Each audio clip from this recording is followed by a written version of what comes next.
You've got to know more about your hometown Ballesteros through FYIO for your information only. Ang feature today ay ang mga kaganapan.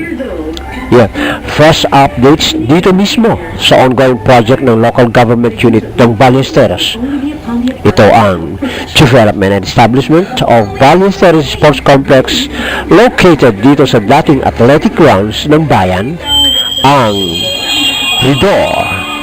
Makikitang malapit lang matapos na concrete perimeter fence. Almost 7 feet ang taas, enclosing the whole of the complex grounds. Sa ngayon ay may mapapansin na tayong mga early birds na kababayan na gumagamit at nag-enjoy na ng mga convenience, comfort, security ng naturang Ballesteros Sports Complex. At inaasahan sa darating na mga araw ay dadami na ang mga kababayan upang makapag-jogging tulad ng mga ito at maglaro sa grounds nitong isang landmark. Isang landmark po ang Ballesteros Sports Complex, soon to be equipped with different athletic facilities. Wow!